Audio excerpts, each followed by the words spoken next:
Yeah. Boogie like Vincent, I'm a who that. I'm a who that. I'm a who that. I'm a lose or winning, I'm a who that. Sports coma, yeah, this is where we do that. Where we do that. Where we do that. Where we do that. Where we do that. Where we do that. Boogie like Vincent, I'm a who that. I'm a who that. Sports coma, this is where we do that. Where we do that. Welcome. Somebody please better help. Running this thing like elf. Thank God every day I'm not a felt.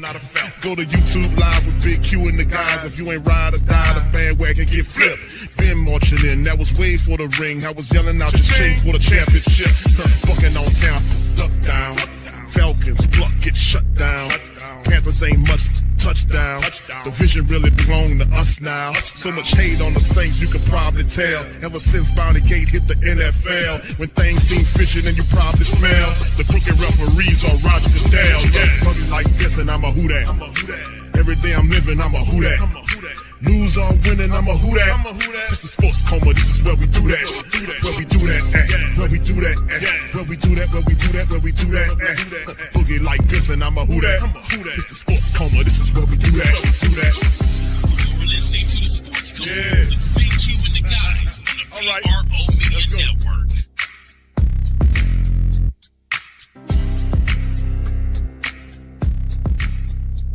All right, shout out to the fam, man. Big ups to y'all. Appreciate y'all for being on the live, man. We up in this thing, Big Q, man. Sorry about today, man. I had something to take care of today. Couldn't call the play-by-play, but it for whatever reason, it don't matter anyway. In this one, as the Saints go down 24-10, no offensive touchdowns were scored in this game. Once again, the Saints have an invisible Loch Ness monster that lives under the end zone that scares them away. It also saps them of the ability to be able to make plays offensively, consistently, especially in the red zone. The Saints can't find their home in the red zone. Their zone is not the red zone. It's not their home. It's somebody else's home. Big ups to you guys. Please hit the like button. Not for the fact that Saints lost. It's just one of those situations where you just kind of temper your expectations on what you're going to get from this team. They played well 2 weeks ago, but you got to maintain that, so a lot of work to do with this team, a lot of work, and don't like to lose to the Falcons, especially in the Dome. That's a big no-no. Don't like to lose to the Falcons in the Dome, but respect to the Falcons, man. The Falcons on the 5-game losing streak. Their coach was on the Reds.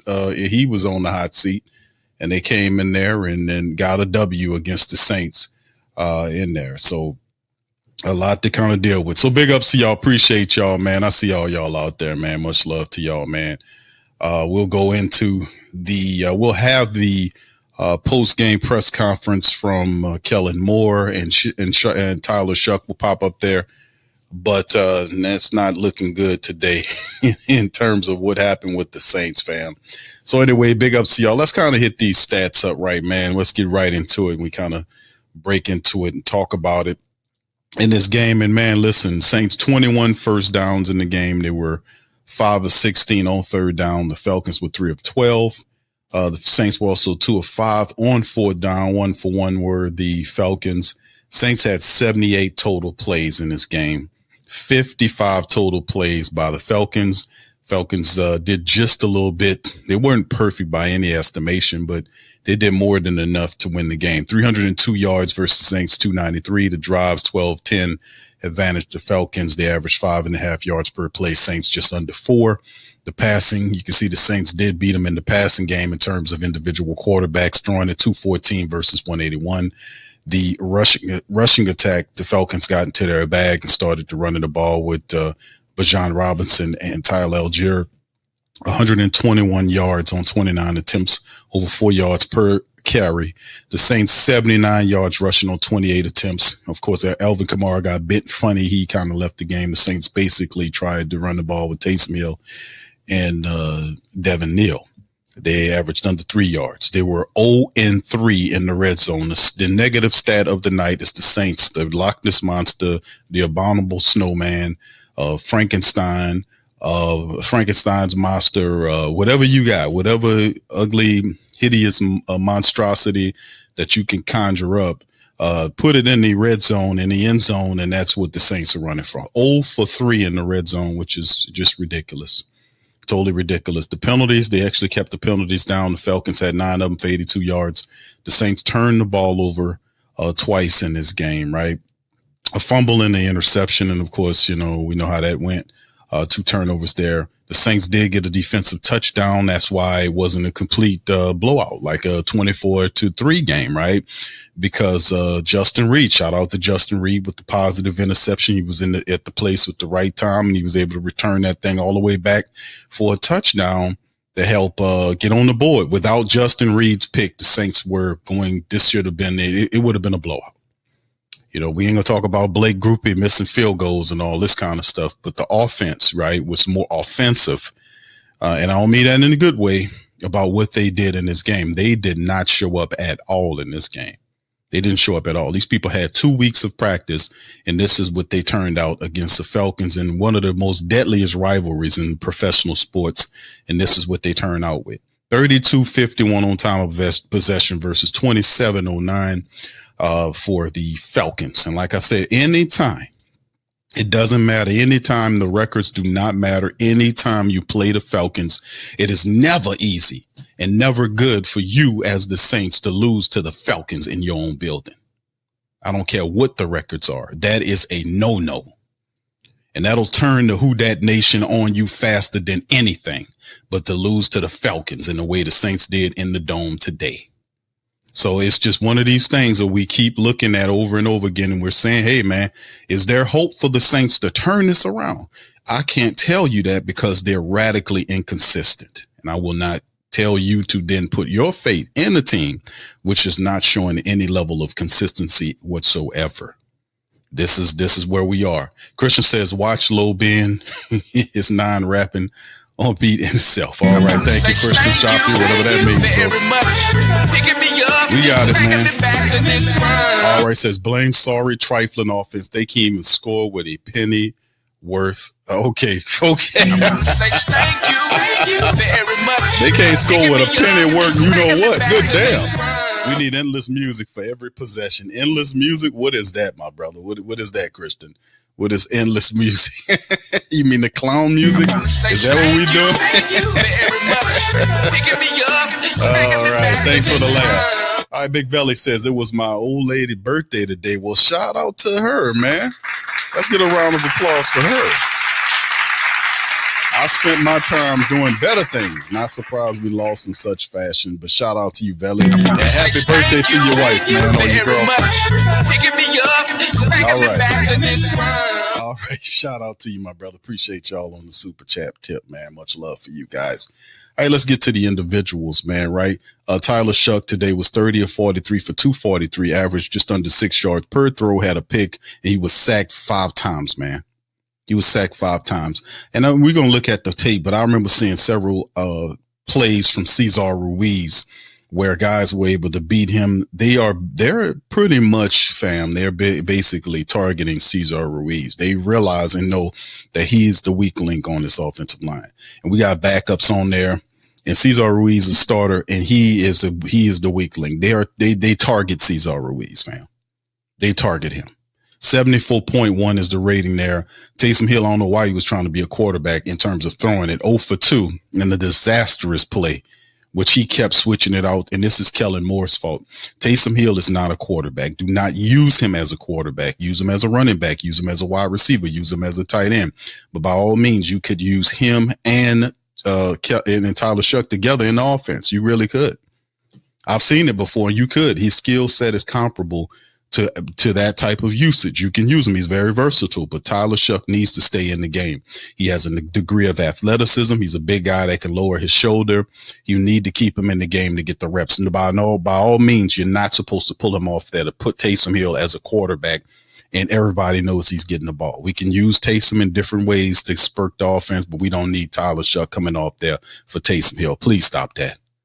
And as I watched it, I was like, this guy doesn't know how to use these players. And it's really frustrating because you've seen how they were used properly and the guy just struggling to kind of figure that out. But Shough was the top rusher today. He scrambled 7 times for 22 yards. Devin Neal had 7 for 18. Taysom had 10 for 17. Less than 2 yards a carry. Saints couldn't muster much of anything, right? Elvin Kamara, 3 for 11 for less than 4 yards, and he did not finish the rest of the game. And we'll have a note on Elvin, but Elvin been dealing with an ankle but for the last several weeks, he's been dealing with issues with that ankle. I think he might have frustrated something else as well. Chris Olave, 9 catches for 70 yards over 13 targets. As it builds his individual statistics, Juwan Johnson actually had a pretty decent game. 6 catches, 7 targets, 46 yards. We just did not do what we needed to do in the red zone to do anything. 5 catches, 43 for Neal. Devon Bailey had 3 for 37, averaging 12.3 yards, which is, that's encouraging. Mason Tipton, 3 for 22 for 7. Pettis, 1 for 14. Not much shaking. They were spreading the ball around, but not much impact. Not much impact at all. Right. And you can see the fumbles, Tyler Shough right there with the fumble that he lost, and Taysom Hill with 1. And it was a couple of things. Demario Davis led the day with 11 tackles. Sanker and Justin Reed had 7 on the play. The Saints did have, 3 sacks today. Isaiah Stallbird, Chase Young, and Cam Jordan also got sacks in the game, and the pick by Justin Reed that he took 49 yards back for a score. And pretty much that's it. Blake Grupe was horrible in this game. He was 1 of 3. He missed a chip shot of 20-something yards, then missed a longer shot in the game. And what's really interesting about him missing these field goals is the fact that this is a controlled environment. This is a controlled environment. There is no wind blowing. There's no nothing. This is your home building in a controlled environment. And that's all. These missed field goals are definitely, it's all mental. There is no reason why he should have missed field goals in this game. But nonetheless, it wouldn't have really helped you anyway, right? It would have been 24-16, because the offense did not perform. They did not give you any touchdowns today. You can't win any. If your adversaries are scoring touchdowns, you need to score some touchdowns too. Saints didn't give any offensive touchdowns at all. A defensive touchdown. The defense gave them a defensive touchdown. The offense was 1 of 3 kicking field goals. And even if he hadn't made everything, we still needed the contribution of the offense. I just don't understand. 2 weeks these people work, 2 weeks practicing, they sitting up to these press conferences and talking, and this is what they come out and do. I don't get it. These are professionals. I'm looking for not perfection. I'm looking for consistency. I'm looking for smart effort. I just don't see it. I really don't. KT says with the number 3 overall pick. This is true. Thank you, KT. Appreciate it. Thank you. They got the pick. Very much. Picking me up. They got the pick. Back to this one. KTL says Shough couldn't beat out Anthony Brown at Oregon. He's trash. We made a mistake and reached for a great value. Bo Nix. Bo Nix is good though. Thank you very much. Picking me up. Bringing me back to this one. Hold on, KT. Bo Nix is good, bro. Bo Nix is good. Hold on, now. You can't call him Bo Nix, bro. Bo Nix wasn't hurt. Bo Nix was playing. He might have played for he played for 3 or 4 universities, but he did not. But you can't call him Bo Nix a great. He said he's a great guy, but that's not a good comparison because Tyler Shough was in college for 7 years. He played 2 of the 7, 2 or 3 of the 7. I mean, Bo Nix played the majority of all those years. So that's how he was able to develop his game and be really ready for the NFL. That is the path. Like most of the time it's 3 or 4 years. You had a guy that was there for 7 years. And 7 years in college. And that makes you, and I would have to say, if you have a quarterback who was a starter and he stayed in college for 5 years or more, and he jumps to the NFL, and he had a high volume quarterback that was playing, man, listen, that can only serve him to develop him further, especially if he's playing in the pro style offense and he's playing against teams that exhibit pro style concepts. I would damn sure that would definitely help him out. But shout out to you, KT. It's more than just Shough, man. It's more than Shough. Kellen Moore's play calling, and usually you got to put it on the head coach, man. When stuff like this happen, man, you got to put it on the head coach, man. When you were 0-3 in the red zone and the play calls these guys were making, I just don't get the play with Taysom where you put Taysom in this game. You need 1 yard. Taysom is 5 yards behind. I just don't get that. Why not put him under center where the defense can't prepare right away, where he hikes the ball and it sets up a scenario where it's a problem, like when he hiked it over his head. I was like, I had a bad feeling about that when that happened. I was like, man, and then he hiked it over his head. He ended up throwing the ball, and they call it intentional grounding. You know, it's like, you know, what are we doing here? But nonetheless, man, it's just what it is. All right, what's up, Ben on Ben? Ben on Beast says I got a lot of love for you, Q, but Shough not lowering his shoulder. We seen that on the goal line against the DB. I think he caught him from a weird angle, bro. But when the DB caught him, I think he caught him from a weird angle, though, bro. But he should have pushed over that cornerback, though, bro. You're absolutely right. All right, here go what's his face? Ultimately execute better than us today, and so frustrating game. All three phases kind of have different opportunities that obviously we missed, and you know it's going to be a big opportunity for us to respond the right way and you know, stick together and keep battling. Ruby up at 8 misses South. Do you still have faith in him as a starting kicker going forward? Yeah, it's a frustrating one. Obviously, you know, I think the biggest and most important thing is we got to go through this full process to, you know, understand how this happened today. You know, he missed a couple, and it's unfortunate because there's been a lot of good, but we'll have to evaluate that and you know, just get a better feel for, you know, how that process went down today. What's the precedent that you'd rather set in that situation in terms of whether it be patience or at least or, you know, trying somebody else out and sending the message that there's Yeah, we'll just evaluate that as we go. Obviously, it's an important thing. We'll have to evaluate first. Really dig into what happened today, as far as, you know, let's communicate at a high level. Let's go through that process, understand how the outcomes occurred, and then you know, we'll obviously evaluate, and there'll be another day to continue to discuss that. Because you all been looking at the future at some position, wide receiver, quarterback.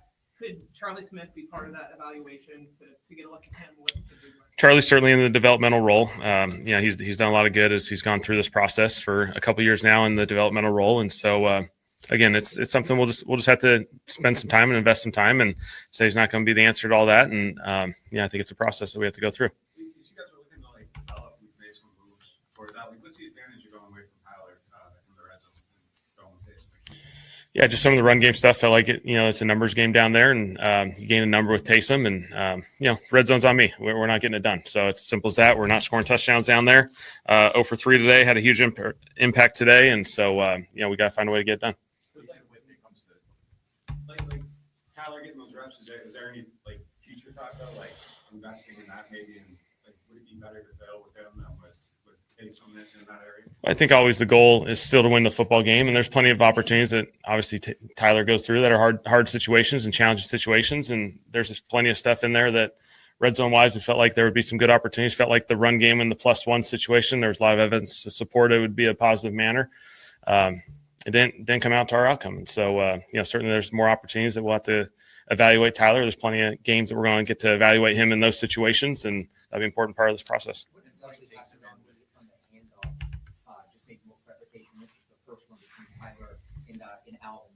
Yeah, it's just a play action, and obviously they got too close, and you know, there was a collision there, and so it was a play action play. We're just going play action pass, and yeah, I didn't get a perfect clean look at it. I was watching the routes as it went, and so I saw a little bit of the footage, but I'll have to look more into it. The incomplete pass on 4-1 with Taysom. Yeah. Utilizing him in the red zone. Yeah. The run game, but having him throw as opposed to Tyler, like who goes that? Yeah, run a lot of direct runs to Taysom at the quarterback position. Felt like there was a play opportunity there, and ultimately that's on me. Didn't work. So. Did you just feel like this was a game with so many missed opportunities? Yeah, there's missed opportunities. Credit to those guys. They made the opportunities. They created, you know, enough explosive plays in the game. They made the stops in the red zone. You know, we had our opportunities like a lot of games, and you know, it's just a matter of those small little margins we got to take advantage of them. How would you describe this as a play caller in this game? Is it frustrating during the course of the game, or do you still feel like you got a bunch of things working? How would you describe, I guess, self-evaluation, the job you did as a play caller? Yeah, not good enough. Obviously, we didn't get done on offense. it was choppy. We weren't able to create the flow that, we had the previous, week against Carolina. And so frustrating. I haven't done a good enough job with this group, and we got to find a way. A lot of the play calls happen in a short passing situation. Is that because of Atlanta's pass rush? Certainly their pass rush has been really productive. They've been a very productive pass rush team. I thought, there were some opportunities to get the ball out of our hands. Obviously, as the game progressed, we got into some challenging situations, and they were able to rush the passer in some gnome rushes, and that was a challenge for us. How would you evaluate Tyler just on first look? Yeah, I thought he battled. I thought he, gave us some positive things in there.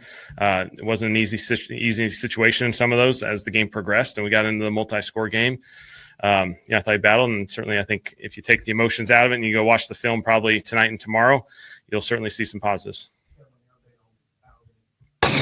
What? Yeah. We'll have to let that go through its process. Obviously, wasn't able to return. We'll have to get the full evaluation tomorrow and get a feel for that and see what this outline looks like. As you say, you've had Charlie Smith in the building for 2 years now, so you know what he can do in every situation except for a live game day during the regular season. As a 2-9 team, do you lose anything? Do you got anything to lose by elevating to the active roster? Well, I think it's something that's definitely part of the evaluation process. He's been here for 2 years, and he's developed a ton. And he's had preseason game opportunities, and he's done a nice job there. And so, he's in a developmental role, and we just have to continue to evaluate that each and every week. And we've had a lot of guys that have had opportunities to step up, and we'll see how all this stuff progresses. Yeah, I thought Devin, there's probably going to be some positives coming out of that film. I thought he made a couple plays in space and got some extra yards, which was a positive. I think for the most part, the protection stuff, he did some nice things in there. And so, he stepped up, and we'll see how his opportunities progress moving forward. On the fourth and the goal line before the intentional grounding, what would be the advantages or thought process of being in shotgun and that play so close to the goal line? Yeah, just get Taysom, and then essentially have 10 blockers and Taysom, and so that was the goal. A play we ran earlier in the game and got a first down, and so obviously, unfortunately, the snap wasn't successful. Were you impressed with the atmosphere today, considering the struggles this year and everything? Pretty back. Yeah, I thought it was a great atmosphere. I thought our guys, there's a couple of big time opportunities. I felt like the crowd helped. Some third downs, they were in field goal range and got a false start and a couple procedure penalties in this thing. And so, we appreciate all that. That makes this place special. And we know we got some work to do. And we got to keep grinding and keep getting better. And, there'll be better days certainly. And, I think that we all have that sight that we'll get better each week, and we'll keep finding these opportunities. How would you describe the mood in the locker room? Yeah, just frustration, just because you recognize the opportunities that are out there, and we just haven't gotten it done. I know you haven't seen the film yet. Maybe talk about just first blush. It seemed like Caesar had some issues today with some of the looks they threw at him. Also, again, I think those ones are always really important to see the film. Up front, obviously, we got in some passing situations, and they really get some pass rush. And so, obviously, challenging situations, but we got to find something that works for us a little bit better, and find a solution to get the ball moving in some of those situations. And in the run game, we got to find some more consistency in the run game where we can get some things moving and create more flow. Hey, Coach, without Shough and Cooks, what did you see from Mason Tipton? Obviously, had that big return early in the game, and then now he had 30 catches. What do you see from him? Yeah, we like Mason a lot. He's done some positive things through training camps and through preseason football. He's played a somewhat limited role in the regular season. I thought he made some plays in this game. He'll continue to play a valuable role. The self-scouting opportunity over the course of the bye week, did you find that what happened today was about adjustments not being fully, not being able to fully implement the adjustments that you wanted, or was it just a lack of effectiveness? Yeah, I mean, at the end of the day, we just didn't get it done. We can look at it from a lot of different angles. Schematically, I'm going to spend a lot of time saying, are we putting ourselves in the best position to be successful? Players are trying to find every margin that they can improve on. And so, that's the goal of this thing. Obviously, every opportunity you have, whether it be a self-scout or a game film, you're going to evaluate it. There's going to be things that come out of it positively and negatively. And you just got to keep growing. And so, obviously, we missed this opportunity. Good. All right. Thank you. Yep. Yeah, it ain't all smiles right now, especially when you lose to the Falcons. It stinks. Well, here's Taysom Hill. Let's see what he got to say. Good. The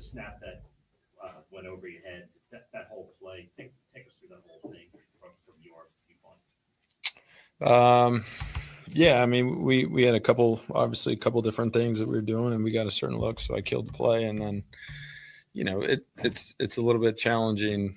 I haven't seen the film and whatever, but I wish I could have that one back and secure the snap and get in the end zone there. But it's hard to really comment on it right now, having not seen it and everything else. But yeah, that was a disappointing play.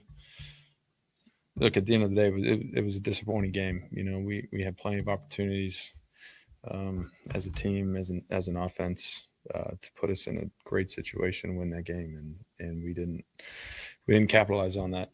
So that's a hard thing to swallow at this point. I think that there are some good things to build on. Obviously, it's nice that we're down in the red zone and putting ourselves in situations to go score, and we got to find ways to finish. Jason, talk about the fourth down play. Was that a design pass, or was that something that you decided that? I did not decide to just throw that on my own. It was a design pass play. I mean, look, there's no secret, right? When I'm at quarterback, we run the ball a lot.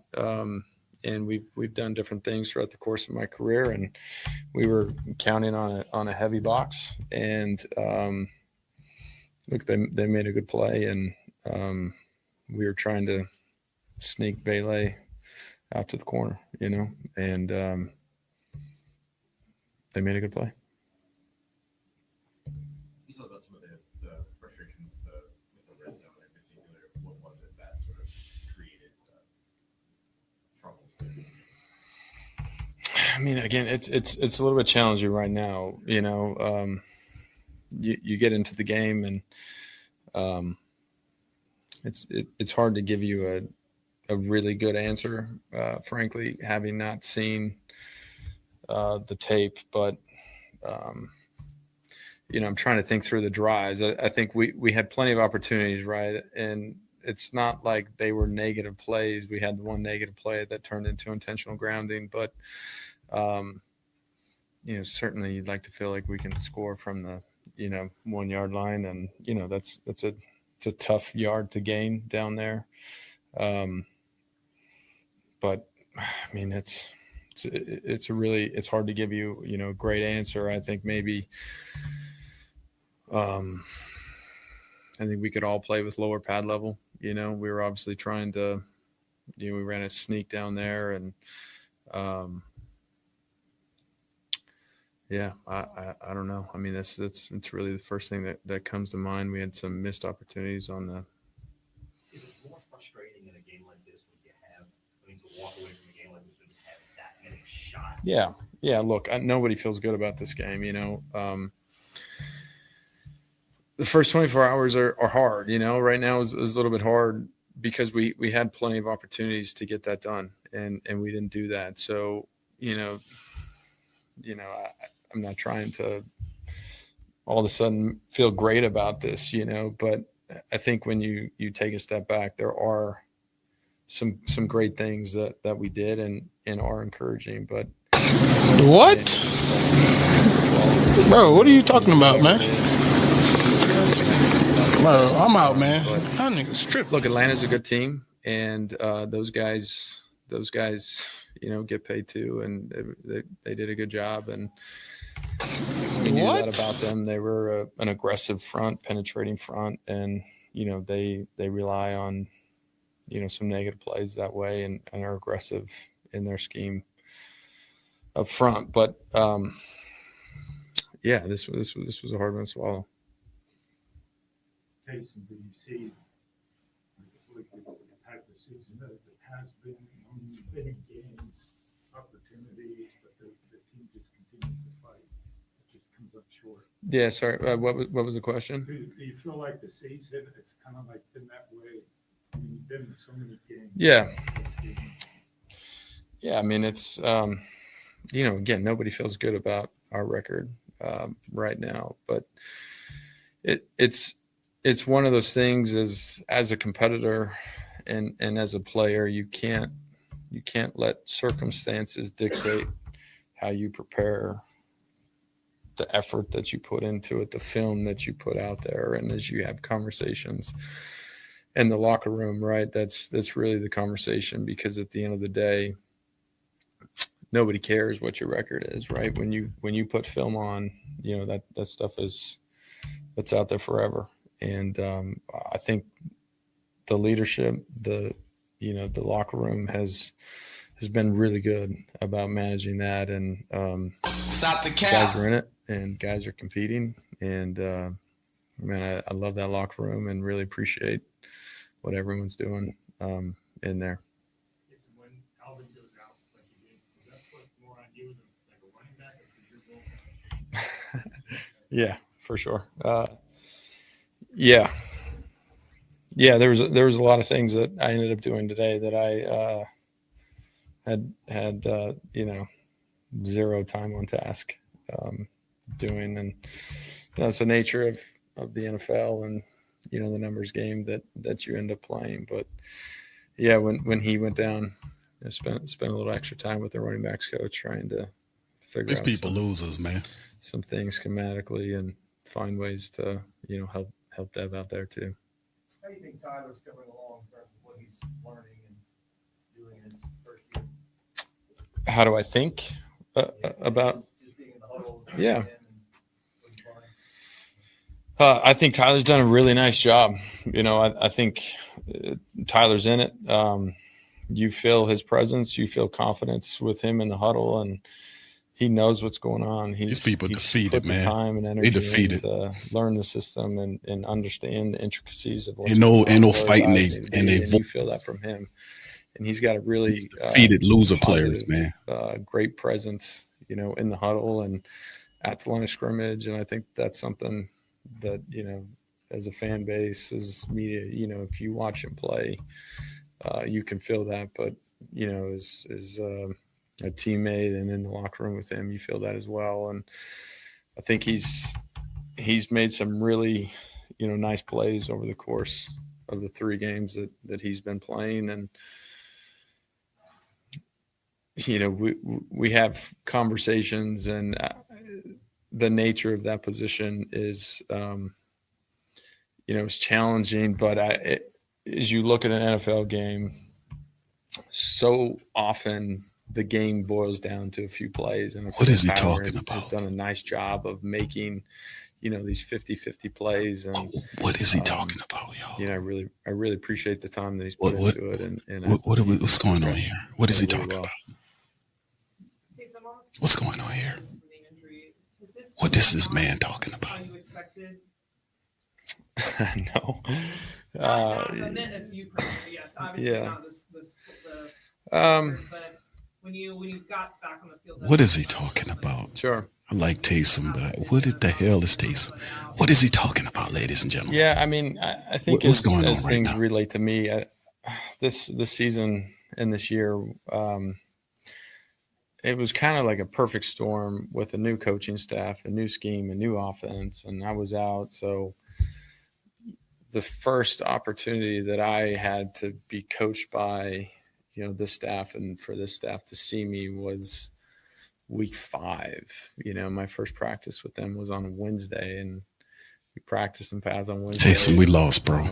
What are you talking Practice about? Wednesday, Thursday, Friday. We lost, bro. We played in the first game, So I think that it was one of those things that I became so hyper focused on how can I, expedite, my rehab as quickly as I can. And I think the rest of it was, I didn't really have a lot of expectations, certainly I had conversations with Kellen and what that was going to look like as I was preparing to come back. But, we're still in a process of learning together and, what my role will be. You're 2-9 week to week in You're this t- offense. So You're 2-9, sir. I don't know that I had any real expectation. Expect to be hyper focused on 2-10. getting healthy and being available. Expect a daily game check after every game. I was just curious, those types of injuries, does it get sometimes they say like it takes more than certain months, certain amount of years to be the player they were. Ma'am, what's wrong with these reporter questions? What is going on here? Getting better as the season goes Yeah. on.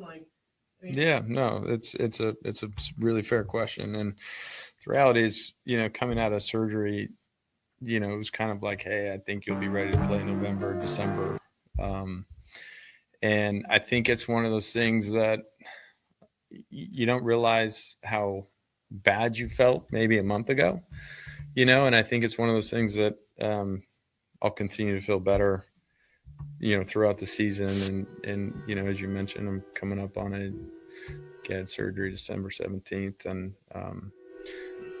through all my conversations with other people that have gone through this with surgeons, it's, man, you're going to continue to feel better throughout the rest of this season. But I feel personally, I feel confident in my knee. I feel confident in fulfilling, the responsibilities that I'm asked on the field. So I don't feel like I'm lacking, as a result of this injury. But I also don't know how I'm going to feel in a month too, What are we talking about here? What is going on? Sure. What the hell is going on right now? Yeah, I mean, look, there's obviously things that I've done throughout my career that I'm familiar with, and so it's finding the balance of saying, hey, these are things that I've done in the past, and it fits our game plan already, and there's obviously things that we had game planned for that we didn't need to have any additional conversations about. But there was a few plays that I ran today that I had 0 reps at doing, but it was quick conversation, and look, I think you play enough football and you can scheme. Why is Taysom up here anyway? But especially as a runner, you rely so much on instincts, and that's really what happened tonight. What is going on? What is going on here? Why is he here? Anything else? All right, guys. Oh my God! What was that? That is absolutely crazy. What just happened? Taysom Hill got up there and literally said nothing. Oh my goodness, that was crazy, man. That was crazy.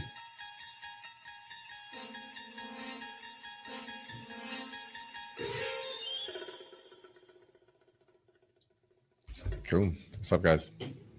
Yeah, I know the result today obviously wasn't Shough, but what did it mean to you to get into the end zone here with this team? Yeah, I mean, it felt good. It was a result of my teammates, though. It was a result of Coach Staley making a great play call. Oh, no, my not teammates this doing guy. their job. Kool-Aid helping get the pop up.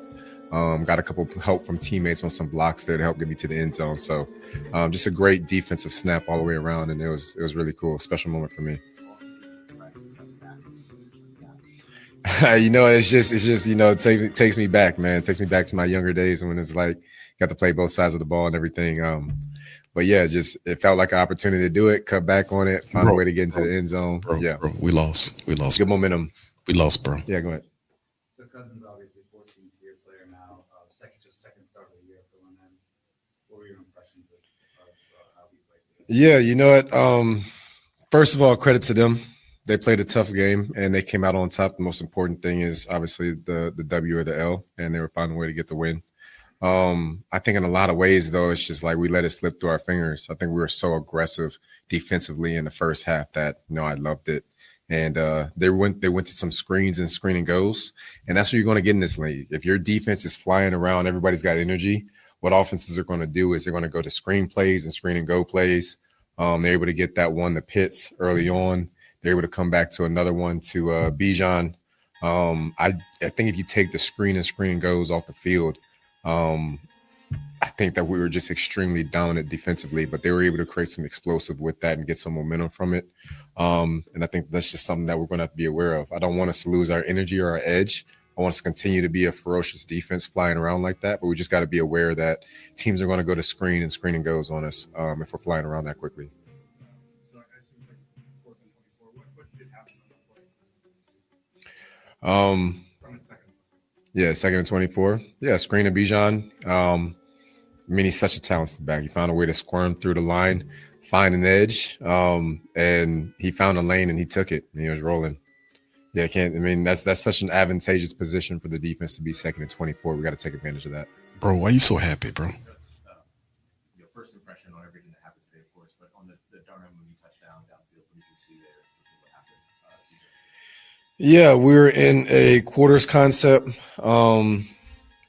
Kool-Aid, basically on an island there on the field side.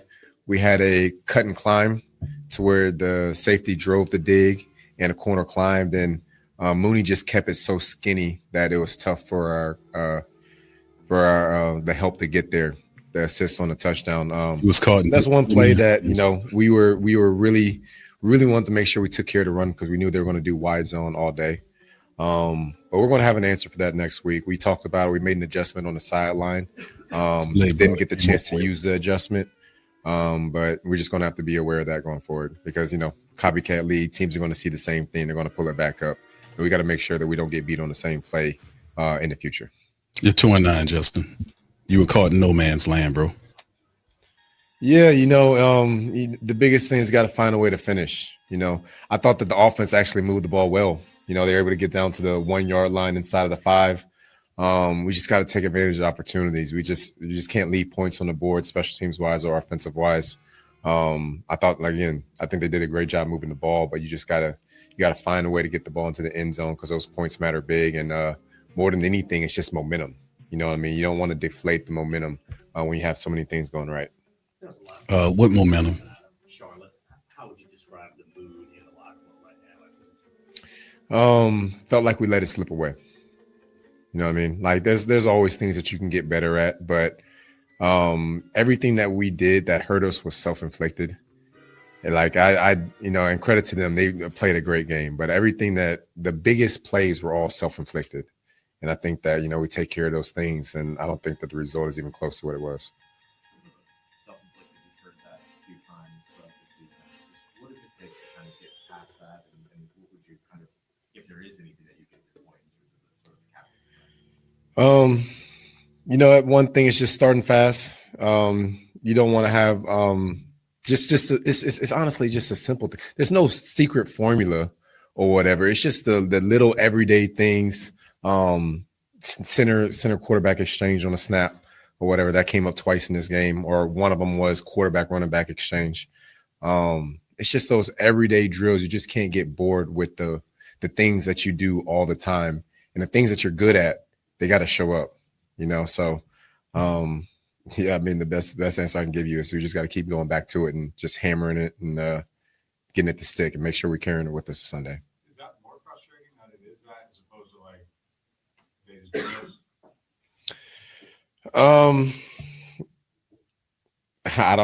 I honestly don't know.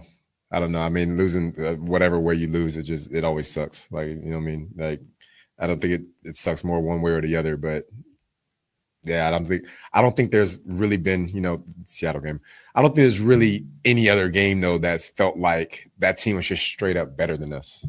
You know what I mean? But that's what the NFL is. Everybody's loaded with talent. And at the end of the day, the team that executes and the team that makes the least amount of mistakes and finds a way to finish is the team that comes out on top. So we have all the tools. We have the play calls. We have all that stuff. We just got to do it at the critical moments and put it in the end zone, or stop that last play, or not give up the big play, find a way to stop a screen. Just got to keep going. I thought the defense played solid today. Only gave up 13 first downs. Atlanta was 3 of 12 on third downs. Obviously didn't get the win, but what were some things you saw out there that y'all could build upon down this final stretch? I think that it was electric starting the game. I think that it was one of the things we talked about earlier in the season, right? Like, I think it was like the first 3 or 4 games we talked about, slow starts or whatever, teams getting a quick 10 or 14 on us. And we made it a point of emphasis that we were going to start the games fast with a ton of energy. And I think that we've done that. And I think that that helps make a spark for the entire team. So I think we got to just continue to bring that with us, not take a step back. And like I said, I think that the worst play that can happen to us right now is a screen and goes. And that's just a fact because we're playing with so much energy and guys are going for it and playing fast. That's what teams do. The defenses that do that. So I wouldn't change anything about the way that we're playing. I just think we need to have awareness there. I would change a lot about how you're playing, Justin. A lot, bro. You're not gonna find any answers talking like this, Justin. Yeah, I mean, listen, this is a like more than this just being our job that we're very privileged to go out there and do every day to represent the city of New Orleans. Yeah, the millions you make, It's about your pride, man. And we still got a ton of games to play. We're laying the foundation. We're not moving on to next season yet. We're still playing this season. We're going to continue to go out there and play our tails off for the city and do what we can do. Is that what you call it? Thank you, Justin. You can go, bro. Peace out, brother. Yeah, that ain't gonna cut it, man.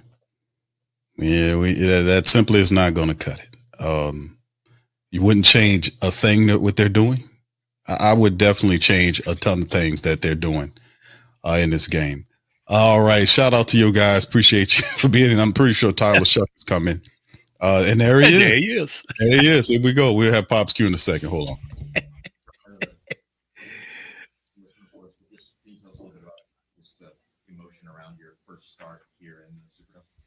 Yeah, I mean, I think running out of the tunnel and just seeing everybody in the dome, I think it was such a cool moment. I was talking to David at Drago's. He's one of the managers, and I went to Drago's yesterday with my family, and he talked about kind of a dream that he had running out of the tunnel as a Saints quarterback, and it kind of gave me some perspective of like, I mean, a lot of people really dream about kind of that opportunity, and the opportunity we fell short, but I was just kind of proud of just how we battled, and it sucks to lose, especially to the Falcons, but at least to start, it was a cool moment. And I think overall, we know what we have to do to fix it. And I think that's the story of the game. And there's a lot of fixable things, especially in the red zone where we just came up short, and then we'll finish it. And then it's a different story. Mm-hmm. Yeah, it was play action, and it just hit his elbow. It was just literally like a fluke deal. Sucks. Because I wasn't trying to give him it. It was just a fake. He was rolling over it, and it just hit. I think he just closed it, and but it's on me at the end of the day. I got to make sure I can hang on to that, and yeah, it just sucks. We got to be better there, and we had guys open, and but I was just proud of how the defense responded the whole time. I mean, they held them to a field goal in a really bad scenario, and then they were making plays the whole game.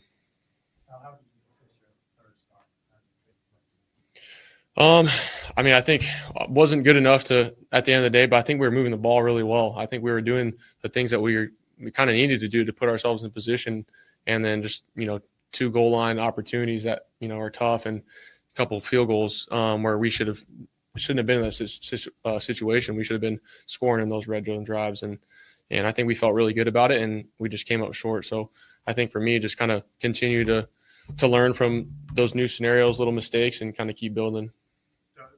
It's week 12, sir. 2-9. 0-3 in the red zone today, and the worst red zone. No. I mean, I think Blake makes those, 9 times out of 10, and he's doing a great job throughout the week. And we got his back, he's got our back, and it's part of it. And I mean, we put him in those scenarios where we can finish those drives out, and that's really on us as an offense. But we know.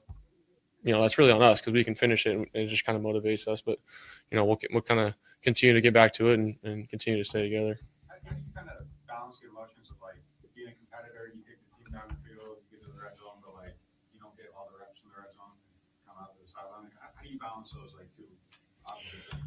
I'm just trying to do whatever it takes to get in the end zone. If Taysom scores on a run, I'm equally as fired up as if, we hand the ball off or I run the ball in. At that point, we're trying to win. So, whatever we think we can get the advantage wise with schematically, I'm all for it. So it just sucks we weren't able to finish it. And I think kind of continually we'll just look at, how we can kind of be better there as an offense, but there's nothing really special to say as far as that. And it just sucks. We got to finish it.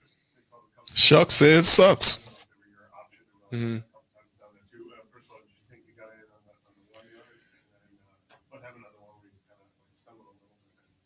Yeah. No, I thought I was in whenever I like landed, and obviously I think my knee was down short, which happens. It was second down, so I knew that I wasn't going to reach. I didn't want to reach and have something bad happen. So wouldn't really change anything about that. Just fell short, and maybe if it was third or fourth down, we would have reached for the ball.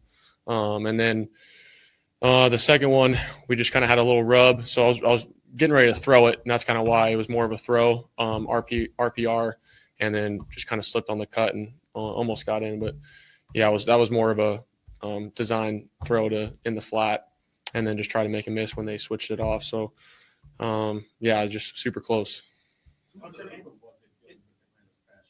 Say again. How difficult was it doing with Atlanta's pass rush? I think we put ourselves in that situation when you're down, two scores at the end, where that's a scenario where defenses want to live, and they know we're going to throw the ball, and so it's tough. It's tough on any O line. Every D line is going to have an advantage there. So we just got to be better on first down. I think we had too many second and longs where that's we have to kind of get back on track, and yes, we got to be better. Starting out the drive. Tyler, isn't that earlier this week, Ryan talked about how you've executed against tough defenses in the past. So just with that experience already on you, how prepared did you feel today? I felt really prepared. I think we were moving the ball, how we thought we could, and just came up short. But I think at the end of the day, it just sucked. It stings, especially against them. But a lot to build off of. I was proud of the receivers, Tipton, Vele, Pettis, Kevin, all those guys stepping up, especially with kind of some departures, and CO obviously was a huge part of that as well, and kind of what he's been able to do, and all the tight ends too. They've kind of had an increased role, so was proud of them. And it's obviously not an easy situation, but I think there's a lot to build off of, a lot of encouraging stuff, and we just kind of have to fix those little things on first down and then in the red zone.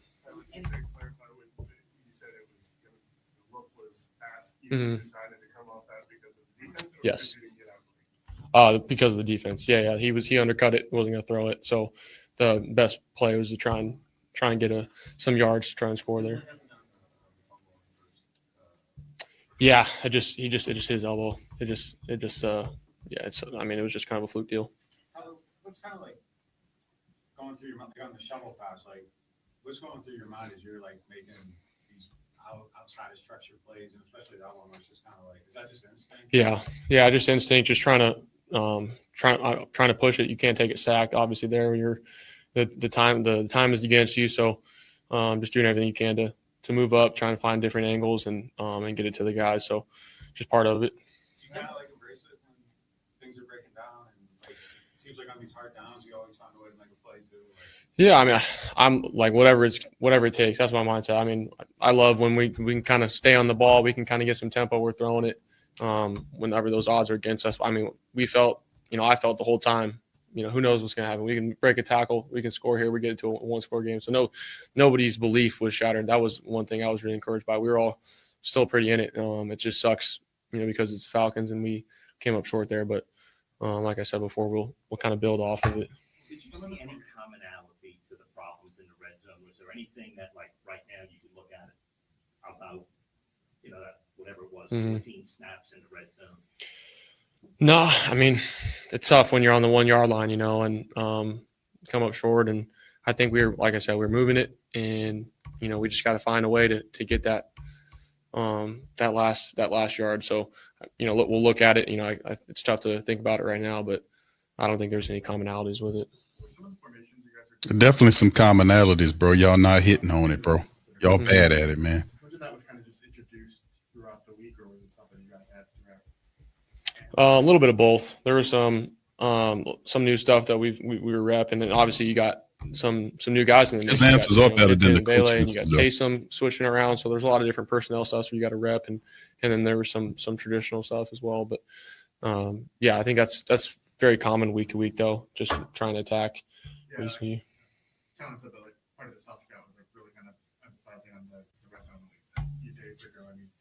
Did it feel like throughout the week that you guys felt confident? And, had all these Yeah.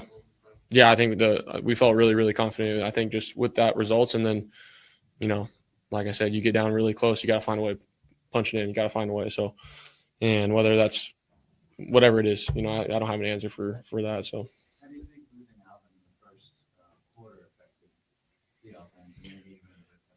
Yeah, I think he's. I mean, obviously, hugely. I mean, he's a great part of what we do as an offense, and just from running the ball, catching the ball, receiving it.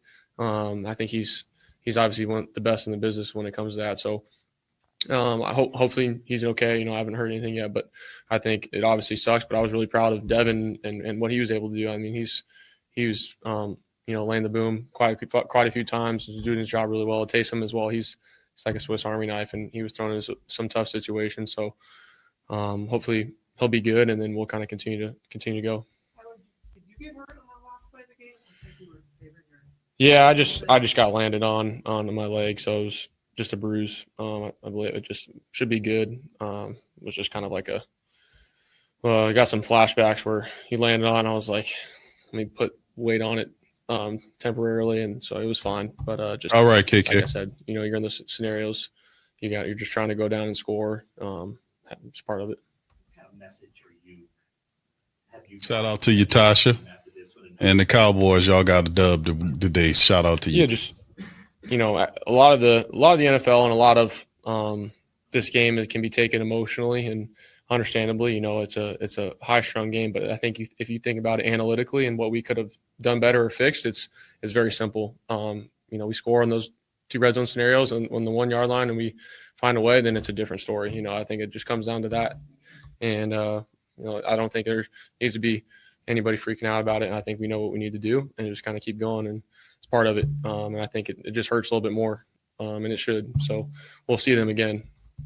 In the passing game, it seems like Olave and Johnson are pretty entrenched as the 1 and 2 options. Who do you kind of see stepping up as that third guy? Mm-hmm.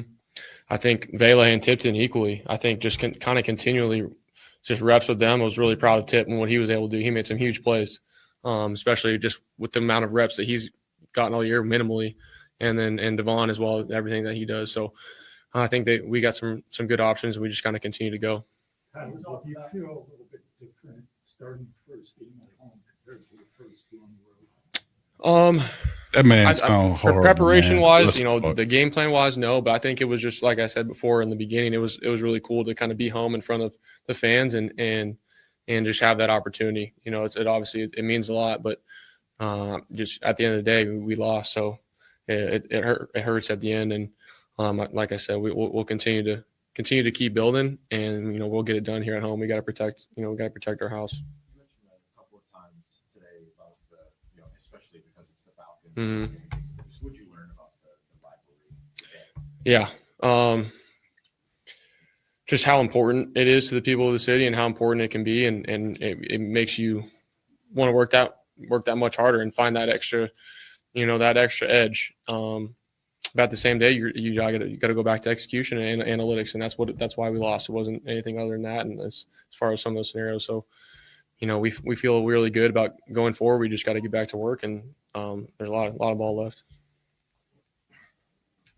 Appreciate it.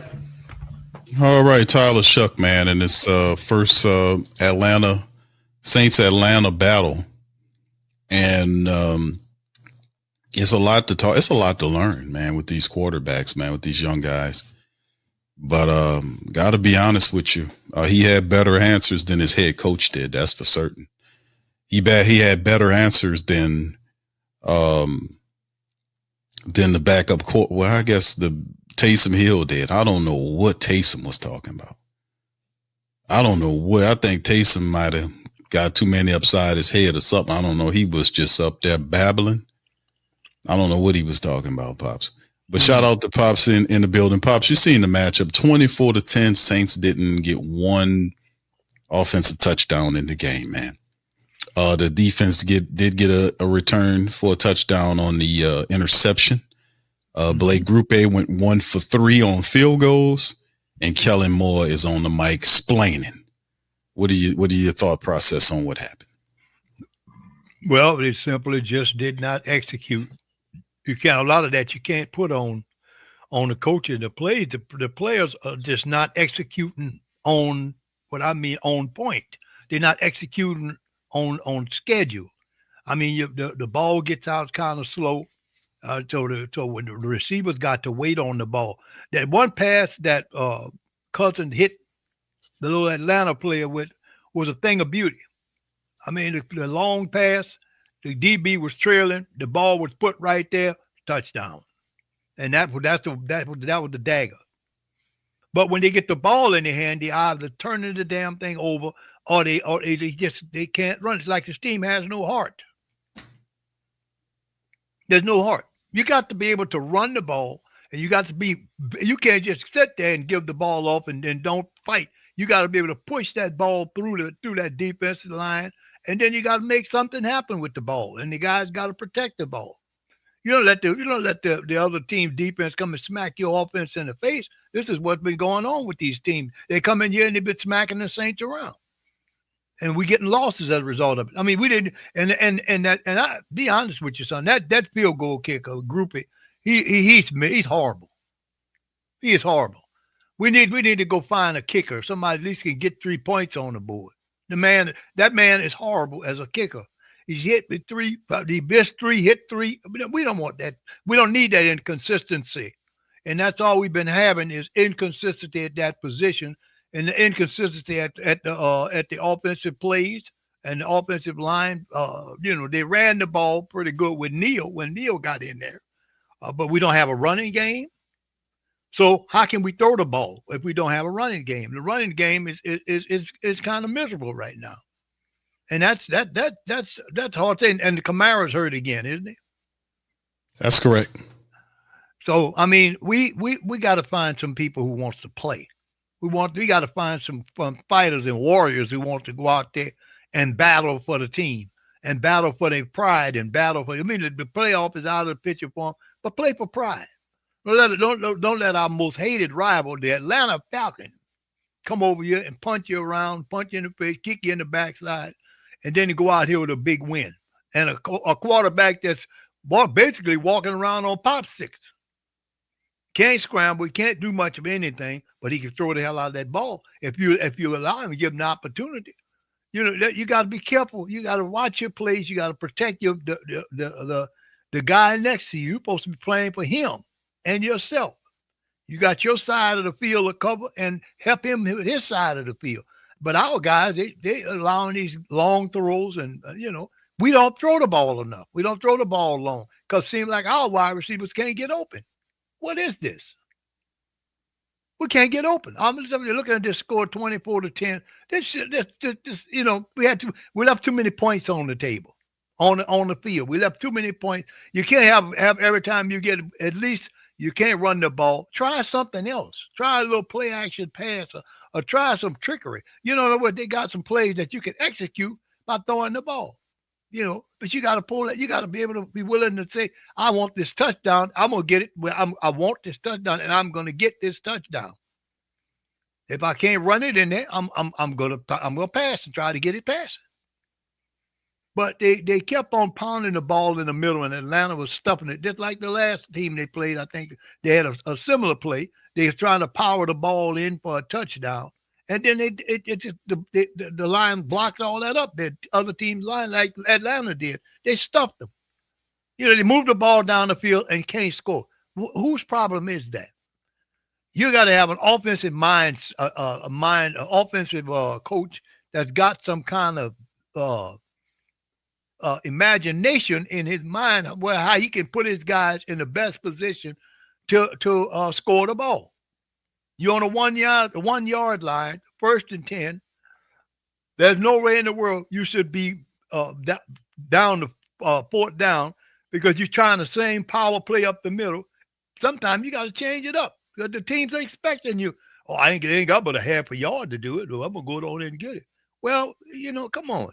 That's not always the best way to go. Sometimes the route to even though it's in a straight line, but they shut the door on you, and they did that to the Saints constantly with those couple of plays where they had the ball on the 1 yard line of the Atlanta Falcons. They should have got that ball in the end zone, but they got to come up with. They got to be more imaginative because the offense is just too vanilla, and people are predicting.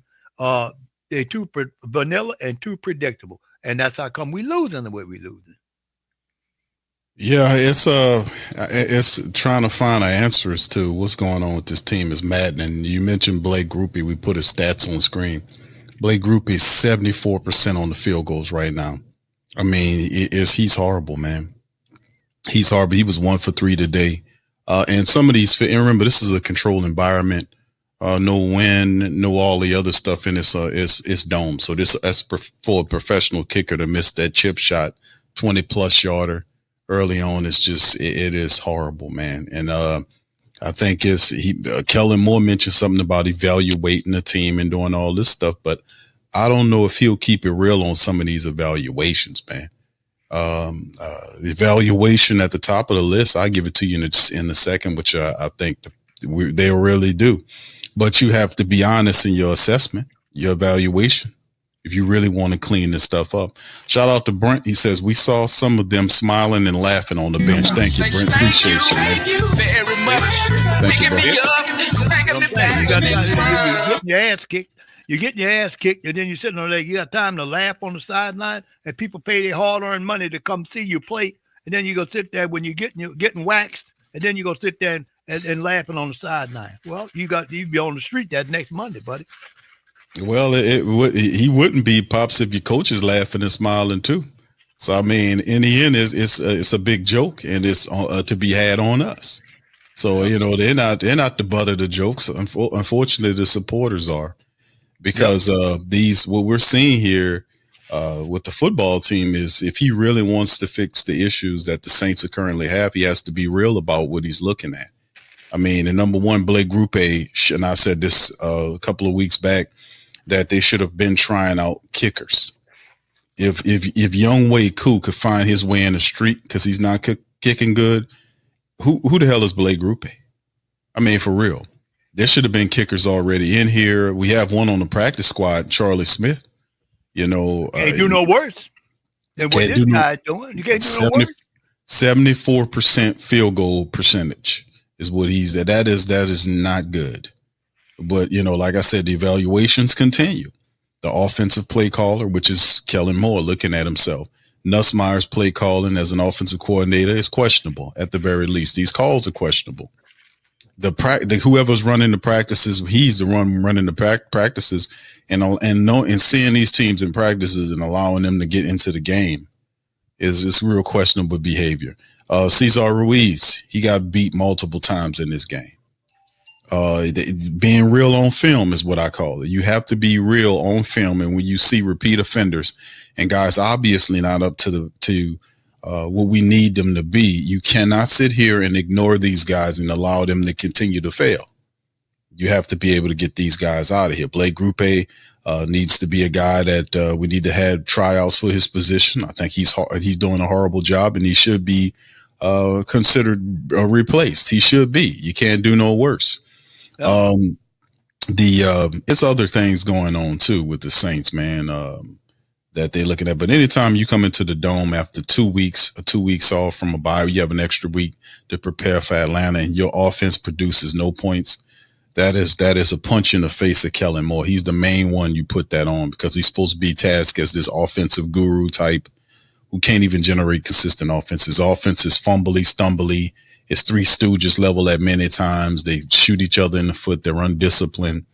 And it's just, the play calling is just questionable. The Taysom Hill package mixed in with the Tyler Shough stuff is real old. Limited usage of players, right? Getting people in positions to be successful. It's just, it's not cutting it. No. It's not cutting it at all. No, it's not cutting it. And not only that, I mean, the team doesn't seem to have the respect of this coaching staff, because they go through these plays, no snap to it. What I mean by snap to it, crisp, execute the offensive plays crisply. Get the plays out in a hurry, get them out quickly. Don't sit back there and wait and get wagging, dragging around. Get rid of that ball. You're gonna take a sack. You'll end up taking a sack if you don't get rid of the ball. You have to get your offensive snaps. And one thing I admired Drew Brees when he was quarterback in the Saints, he didn't hold that ball like that. He knew where he was going. As soon as he got that snap, he knew where that ball was going.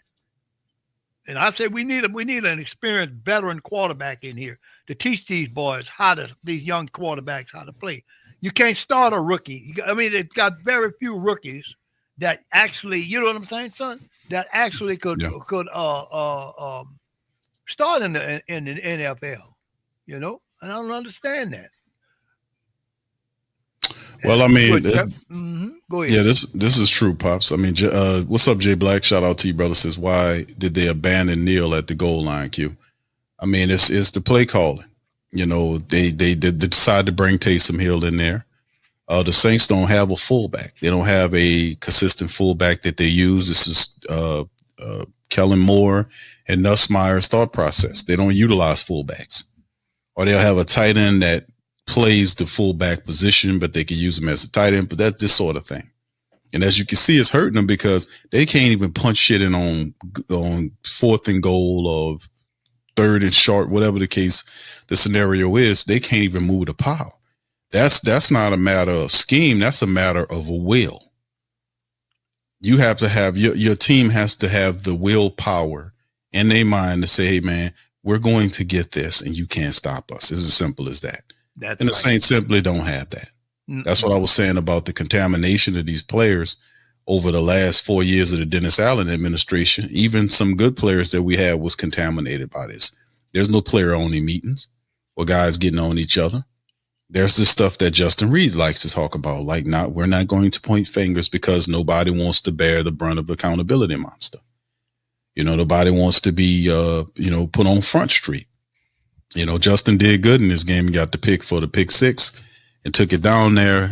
But he was out of position. He was in no man's land on the deep touchdown throw. So you give one, take one with Kool-Aid McKinstry. So, I mean, in the end, study as you will. I mean, the Saints is studying, and I don't see any radical improvement here. I don't see any change. And whether it be young people or veterans, I don't see a radical change insofar as what they're doing week to week. Like the Carolina game could be brought up as an aberration. You know, it's just something they did out of character because they obviously could not mass produce it. Not getting a touchdown at all in your building against, and then the energy level for the offense. I mean, it's just, I don't know if Kellen Moore understands how important. He really doesn't. Him and his staff doesn't really understand the importance. Regardless if these teams have a combined total of 5 or 6 wins, it doesn't matter. You have to beat that team. And if you lose into the Falcons, that's the fastest way to turn a great deal of the support base against you. You can't. That's like an Alabama supporter, the Crimson Tide people. You can't lose to Auburn. You know, if you're gonna be a bad team, you better, lose to somebody else, but you can't lose to Auburn. That's like with LSU. With Saints, you can't lose to the Falcons, especially in your building when you don't score an offensive touchdown. That's not going to work. Yeah, that was bad play calling by Kellen Moore. He gets these weird calls where he wants to put Taysom Hill in there, and it's just too predictable. It doesn't make any sense. And I've been talking against it. I'm like, listen, man, do something else. And he had a play where Taysom was the quarterback and trying to throw the ball. I'm like, Taysom Hill is not a quarterback, man. He's everything. He could be everything else, but he's not that guy. Don't pull Shough out of there for that. But he does what he wants to do with them big ass teeth. But at the end of the day, he ain't smiling today. The heat is firmly on him, man. Go ahead, Pops. Yes, and it's true. We see the result of it. I watched some of the plays. I was away, but I did have access to see most of the play most of the game. And Atlanta basically did what they wanted to do to the Saints defense. They didn't stop them hardly at all. Especially they barely was able to slow Bijan Robinson down. You know, I mean, you have to have a consistent running game. You have to have a running game. Go out and find you some linemen or draft some linemen that can run block. You need the block to help. You need the run blockers so that your quarterback can have time to throw the ball. Because if you're running the ball well, the team's going to keep guys in the box to try to stop you from doing it. Well, that's going to open up your field, open up your passing game downfield. And Atlanta just took advantage of that. An experienced quarterback like Atlanta's quarterback, their old quarterback, that guy Cousins, that guy been doing that for years. And he could see weakness right off the bat. He went straight after that kid and put the ball right on the money. Wasn't nothing really the other guy could do. He was trailing him all the time. He run right past him, and there the ball was when he turned around. He got the ball. We got to figure this thing out. The coaching staff have to figure this thing out. The Who That Nation is not happy. No how that they're happy with this kind of play, and it's just not getting any better. You hear the same old excuses. It's almost like Dennis Allen never left. So I mean, something need to change. Yeah, he's getting the Dennis Allen vibes, man. Because when they keep repeating the statements over and over again, they don't have any answers, and it's quite obvious what's going on. He don't have any answers to how to turn it around. Thank you. Brent says, then they talk about how many. He says, then they talk how many how. Let me say it's right. Then they talk how many how it means so much to the city, right? Yeah, there. He says, get bro Gregory to talk to him. All right, thank you, Brent. Appreciate it, bro. Donations, gifts,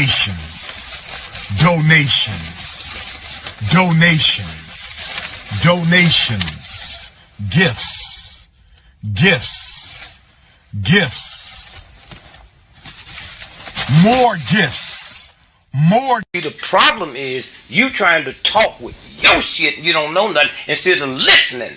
Huh? I'm listening. Okay? No. I get $40,000, nigga, and I dare motherfucker to pop.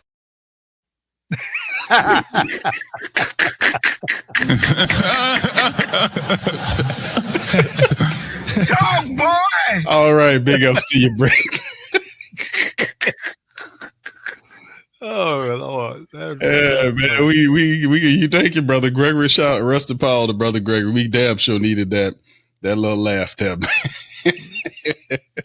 But yeah, they had a whole week off. They was on their bye week. They should have came out firing. Mm-hmm. They should have came out throwing the ball, running as powerful. We need to go draft some powerful runner.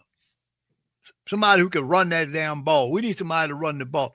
And Kamara needs to go. He's not doing us any good. I mean, we'll come out better by maybe bringing in a guy off the street or drafting a guy that could take over that spot. He's working. He haven't helped the team at all. He runs a few times and then he's on the sideline. He gets hurt. It's time for him to go. Maybe he wants to get traded. I don't know. But yeah, I've had enough of him. I had enough of seeing how he played this game for the Saints. Yeah, it's man, Pops, it's a lot of stuff that he has to improve upon, and especially his play calling is questionable, man. I mean, this thing with you getting Tyler Shough in there, and Tyler Shough showing a heap of potential, but you can't figure out a way to mix in. And like I've said before, this guy doesn't know the personnel of the team, fam. He doesn't know him like you know him, of course, and that's due to the fact that he hasn't been here that long. I mean, he doesn't know how to totally use Alvin. He doesn't know how to use Taysom in combination with each other. Like, he going to take this guy out, put that. You don't have to do all that, bro. You don't have to do that. You can have game plans where those guys are in at the same time. You don't have a bona fide second wide receiver. One of the family members said, Q, you mentioned using AK at wide receiver at time. Yeah. You can move Alvin out there at wide receiver. You can still have Devin Neal in the backfield. You can still have Taysom Hill lined up as a wide receiver along with Olave and Jawan Johnson. There's packages where you can put all of those guys on the field at the same time because their games all work with each other, and it'll provide a lot of matchup problems and a lot of options for your quarterback. But this guy doesn't do that. He does not know how to use these guys properly. And then on top of that, I've been saying this for weeks now. The man he drafted a 6'8" tight end that he refuses to play. The guy's 6'8". You have red zone issues, sir. Your team is one of the worst, if not the worst red zone team in the entire NFL. Your team is 2-9. The Stall dude needs to go. All right. The Jake Stall, whatever his name is, he needs to go. You're on a 1-year deal anyway. He needs to go, and you need to open up and use Matavo. Let Matavo, he's 6'8". Tight end, and you have red zone issues. You were 0-3 in the red zone. You got a 6'8" tight end, bro. The guy actually can catch the ball. Now he's kind of raw and all this stuff, but if you watch the footage on him in college, the guy is a very decent tight end. And you ain't drafting for nothing. Play him. Let him play. The man does not know how to use his weapons correctly. And that's obvious. That's why he didn't have any answers. If you didn't have Elvin or Taysom, then you would have to try to figure out to manufacture offense through backup players and all this stuff. For the most of it, they've had their offensive pieces healthy, and they still haven't been able to put together or field an offense that's consistent. A lot of the offensive players have been healthy. So him saying they got to figure it out, man, that's getting old. And losing to the Falcons in the manner that they did will get old quick. It will get old very quick. You cannot lose to the Falcons and expect the support base to be on your side. That is a recipe for big disaster. So it is just one of those things, man, that we do. All right, let me hit the scores, fam. Let me give y'all a little bit of the scores right here, man. It was a fantastic sports weekend. A lot of really good boxing that occurred, man. I got a Ring King boxing report coming out, fam. Little cross promotion. I can't really say too much about the Pelicans. They losing. They on a 9-game losing streak. These Gail Benson run teams are really a disaster. But anyway, let's hit the scores, man, and get some of this going on for what happened so far in today in the NFL. The Bucks right now trailing to the Rams 14-0. The Bucks might be on the way to another loss. They have the ball and are marching at the end of the first quarter. The Steelers lost to the Bears. The Bears keep on winning. Caleb Williams was 19-35 for 239. He had 3 touchdowns. The Bears improved to 8-3 and 4-1. Shout out to the Bears, man. They've been a long time coming. They beat the Steelers, who were without Aaron Rodgers. Rudolph starting in his stead. The Patriots are back. Apparently, they are now 10 wins. They got their 10-2 and perfect on the road 6-0. They beat the Bengals, the banged up Bengals 26-20. The Giants had the Lions beat. The Lions come back and win in overtime 34-27. The Packers beat down the Vikings 23-6. And we look at the Seahawks game. Seahawks get their 8th win of the season. So how about that? All these former people that came from the Saints, whether it's Dennis Allen as the defensive coordinator of the Bears, or it's was Kubiak who's running the offense in Seattle land. Each one of these guys, family, are doing really well right now. Their defenses, Dennis Allen's defense is helping the Bears on that 8-win team right now, and Kubiak has 8 wins with the Seattle Seahawks team, and Sean Payton is also doing well with the Broncos. So how about all that going on? The Chiefs come back to beat the Colts 23-20. They get to 6-5. The Jets drop another one to the Ravens, who gets over 500 at 23-10. Boy, they battled all the way back. And of course, Shedeur Sanders. How about Shedeur Sanders, man? Made his first start against the Browns, and they won 24-10, beating the Raiders, man. Deion Sanders was watching them play. The Jaguars up top the Cardinals 27-24. The Cowboys come back and kicked the field goal kicker, kicked them into a win as they beat the Eagles 24-21. They improved to 500, 5-5-1. They playing, it ain't perfect, but they're really playing with some intensity and all this kind of stuff. So you're making a ton of mistakes, but nonetheless, people want to try to win. And of course, you see the Falcons beating the Saints 24-10. Saints dropped to 2-9 and 1-5 at home.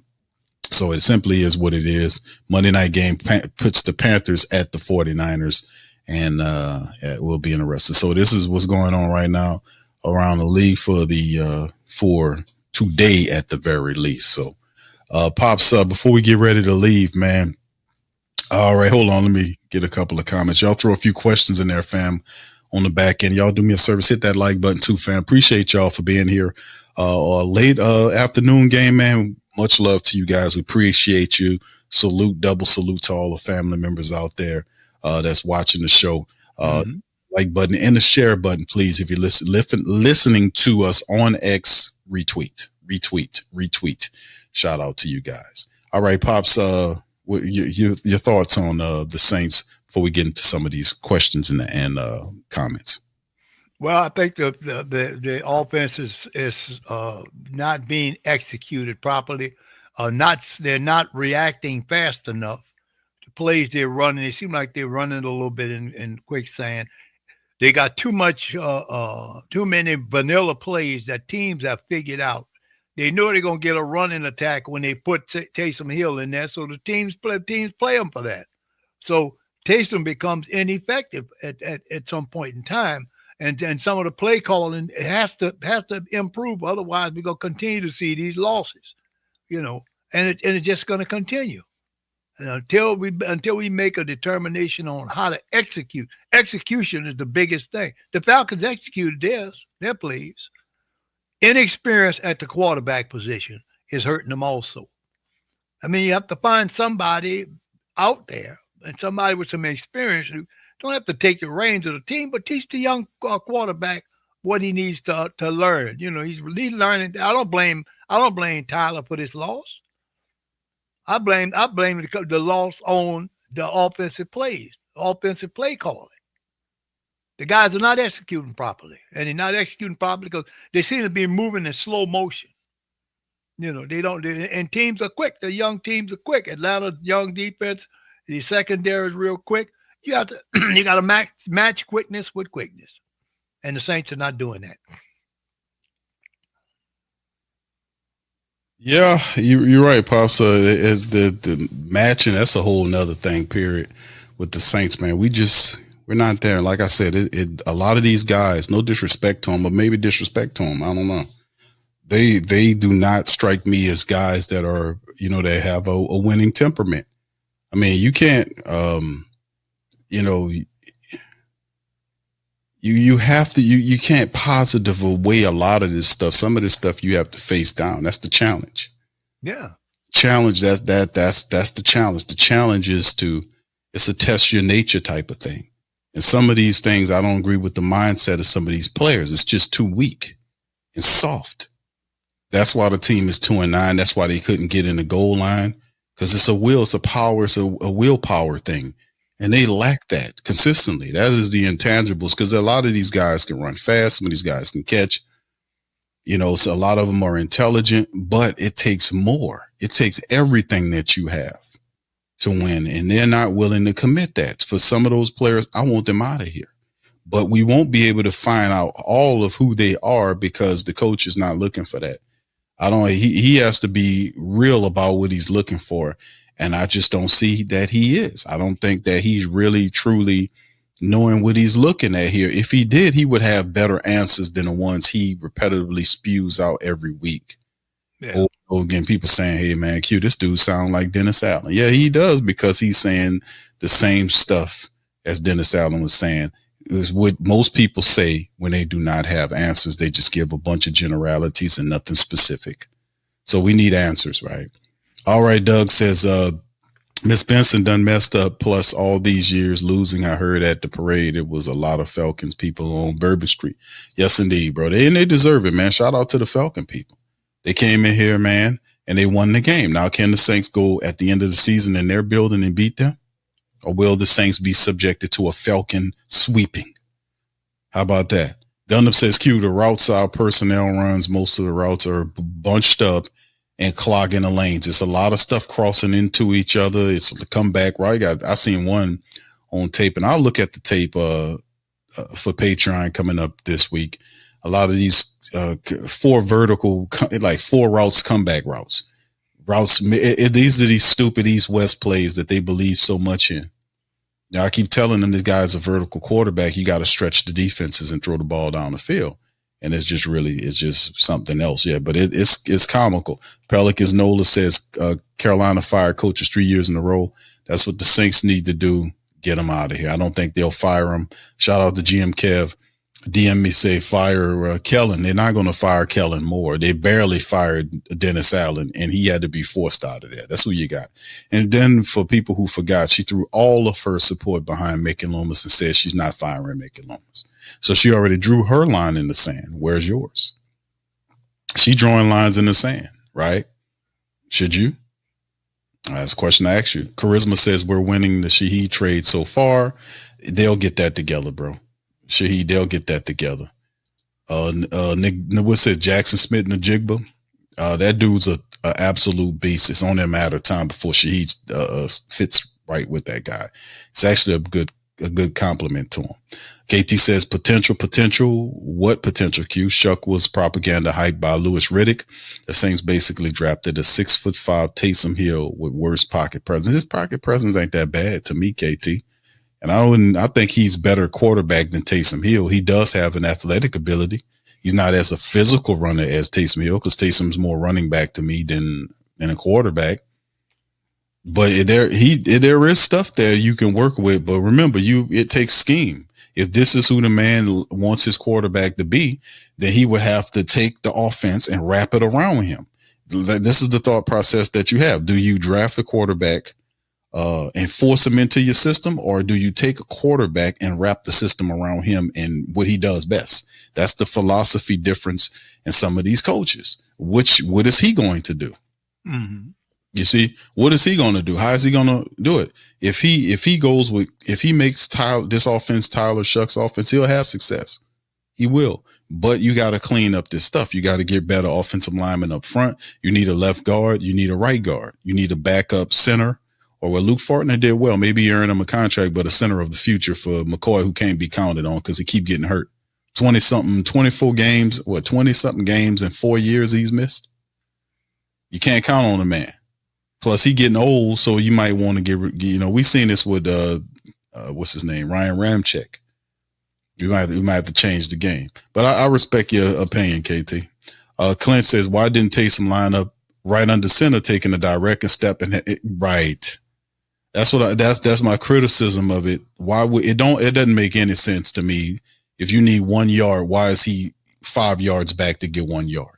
That doesn't make any sense at all. And I've talked about that constantly. And this guy's supposed to be an offensive genius, but yet he keeps doing the same thing. Let him get up under center and allow that to happen. With him snapping the ball to Taysom to run, and they all know he's going to run, the defense is prepared for that. Why not have Taysom to get the 1 yard from up under the center if you're going to use him that way? So, I mean, I've asked that question, and I've seen that he keeps doing it. The guy, Kellen Moore, don't say it. He keeps doing the same stuff over and over again. I said, don't take Taysom, don't take Tyler Shough off the field. Allow Kellen leave Shough on the field and use Taysom with him. Make him a running back. Make him a wide receiver, but you can play them both at the same time. That's all I was saying. So I don't. Your guess is as good as mine. Pops, you want to answer some of these, man?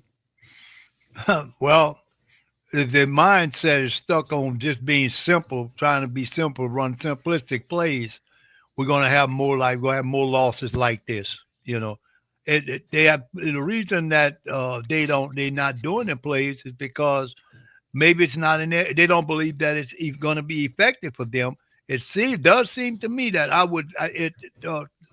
if you're going to have him do the dive, give him the ball right there under center, and then let the offensive line push him into the end zone and help him get in there. If you go 5 yards back, well, that gives the defense time to react, and which exactly what happened. They never did get to, and every single time they were stopped. Every time and it is so predictable, it's ridiculous. Like, that's what I'm saying. It's ridiculous when Taysom Hill comes out there. I mean, if you're going to employ him, you can use him like a blocking fullback and handle him the ball. I've seen them do that. They had Elvin or a running back there. We don't have a short yardage back like we use Taysom in that capacity. I would ask the Saints to see if they could find a really good, a nasty blocking fullback, tight end type player to add that to the game. We really need to find road graders at the guard positions. Yeah. Coming up in where the true free agency, the Saints will be like $12 to $13 million in the red for next year. So once they'll rework contracts of Chase Young and Carl Granderson and Elvin Kamara, and it's like 4 or 5 Saints that have double-digit contracts. And Mickey Loomis, we will rework those contracts and free up money, but will you use that money to address offensive line issues? How would you go? And the reason why I want that is we need help at wide receiver. They traded for Jalen Polk, so he'll play a factor in there some kind of way. Jalen Polk was a 2nd-round draft pick wide receiver. The Saints gave up a 6th-round pick to get, and he was hurt. He'll be healthy next year. So the guy can play. He ain't got all the speed in the world, but he catches the ball really well. So he'll play a part. Divine Valley, the word's still out on him. Mason Tipton is a solid reserve wide receiver, right? But if you want game changers, that's something that we can't accrue all of those. And maybe we can in the same draft. But at the end of the day, I would look at maybe you can get some of that help in the draft. You might need to spend a few bucks on some offensive guards, role graders to help run the football to take the pressure off the quarterback, this sort of thing. And it's just ridiculous.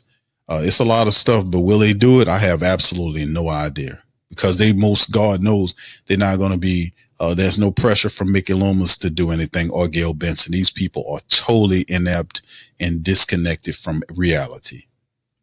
Gundam says, Q question, will you call a boycott? Well, I've been boycotting the Saints for a while. That's why I hadn't been going to the games. It's been, years now? It's been since Dennis Allen was there. When they did all that, I boycotted. It's been, I think, about 5 years now I've been boycotting the Saints. That's why I don't go down there. I don't go to the games. And I started boycotting the Pelicans 2 years ago. I think it was 2 years ago, until they got rid of Willie Green. Yeah, but that's why I don't go down there. But it's up to you. It's up to the support base, man, to make that up, to go there. I can boycott. And that's how we got rid of them, to get Dennis Allen out of here. I asked the Who Dat Nation to not give them any more money. They didn't like that, by the way. I know people up there, and they didn't like the fact that a lot of the supporters were calling for them to stop, but they don't want to fix it. They got one of these weird mentalities, is just let us make our money, win, lose, or draw. It don't work like that. You're not going to bank like that, and the team is underperforming. It's not going to work. But some people going to go and some people are not. So it's up to them, bro. But I've been boycotting, bro, for about 5 years now, at least 5 years. So I don't know if you guys know that. All right. Edmondo says Kellen Moore is not a coach. You mean not a head coach, huh? Edmondo? Yeah. Shout out to you, brother. All right. He says, Duke says, put Guy under center. What guy, bro? Duke says head coach Moore did that earlier this season with Rattler, took him out. He continues to do that. He continues to be one-dimensional with these plays. I do not like you. He did that to Spencer Rattler too. So it wasn't something that he was just doing to Tyler Shough, indiscriminately. He was doing that. Soon as Taysom got the word to come back, he pulled Spencer Rattler out of there. He pulled Tyler Shough out of there. And I just think that's really stupid to do that when you don't have to pull him out of the game to utilize him. You can have both their athleticism on the field at the same time, posing problems for the defense. And the guy is totally inept in getting all of those pieces on the field. And will he get better? I don't know. I don't trust what he's doing. I really don't. He has not shown me enough to say, oh, you got a handle on it. The guy does, and we're 12 weeks in, the team is 2-9, 1-5 in the dome. And you still talking about evaluating whether or not to evaluate the kicker who's kicking 74% on the year? Really?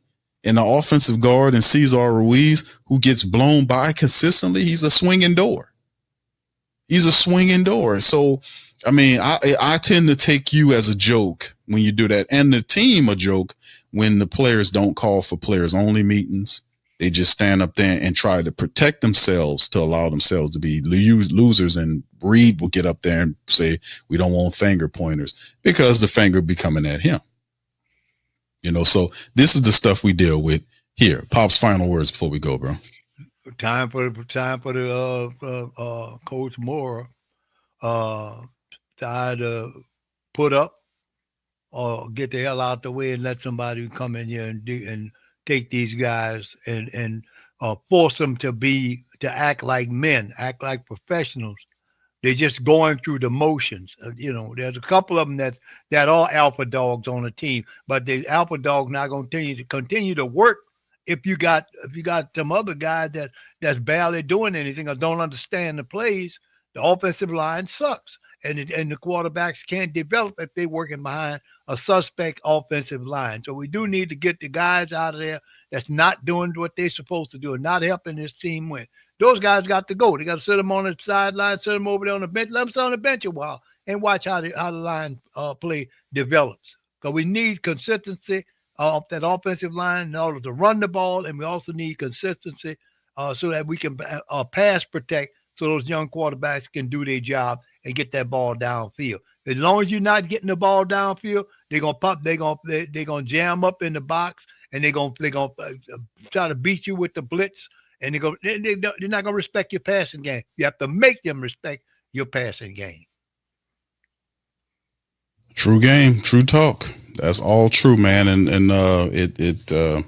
another loss. So this one it really hurts pretty good because we lost to the Falcons. The Falcons are still in it. We had an opportunity to beat the Falcons down. But anytime you let the Falcons win in your building and they talk smack. And then the crazy part about it is, fam, is that the Pelicans played the Atlanta Hawks, the basketball team, the NBA team, on Saturday and lost badly. Sunday, the Saints play the Atlanta Falcons, the football team, and lost badly. So it was just an Atlanta winning weekend in the city of New Orleans. So they feeling really good about themselves. And it's thanks a lot to what we've seen with how the Saints have been behaving.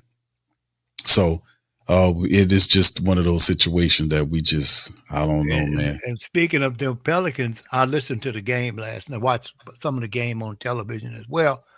And they turning the ball over at a disgustingly fast clip. I mean, what is it? I mean, you don't have to turn the ball over that much to get your plays executed. They're passing slow. They're not protecting the passing lanes. In other words, they lose a lot of balls just on tip. They don't rebound well. So you're gonna always be in a hole. You're always gonna lose. I don't know if some of these guys don't know how to rebound. You got to go after that ball. You got one or two. I saw it a couple of times. The guy takes a shot. All the other players out on the perimeter are heading back up court. Pelicans guys head back up court to the other side for defense. Guy goes in there and gets a rebound, come all the way down. Then they split like a big tall pine tree and let the guy roll right in for an easy layup. So I mean, this kind of stuff has to stop if you expect to win. You got to teach your kids the guys got to be taught how it feels to win. They don't know how that feels to have put a winning product on the field. They don't understand that on the court. They need to feel that, and they need to be taught how to do it. The turnovers, like I watched Alvarado throw the ball away a couple of times. What are you doing, man? What are you doing? You're supposed to be the point guard. Your number one job is to control them turnovers and then get them to the boys who can score. You turning the ball over, that don't make no difference. Then you're letting the other team blitz all the way down there for easy layups or dunks. Then we fall behind early. Early. And so when you put yourself in a hole, you can't catch up. Yeah, it just goes to show you, man, both of these teams are Gail Benson ran teams. And pro sports for the city of New Orleans is in tough straits right now. And it appears to be that way for a while. All right, shout out to you, Brent. Thank you for the super chat. Sledgehammer. All right, Sledgehammer. Here you go for brother Brent, man. Sledgehammer. Look.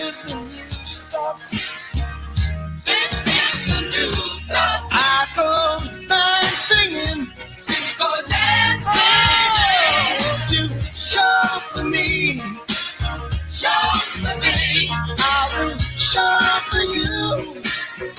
Show for me, I'll show for you. Show for me. Show for me. I will show for you. Yeah.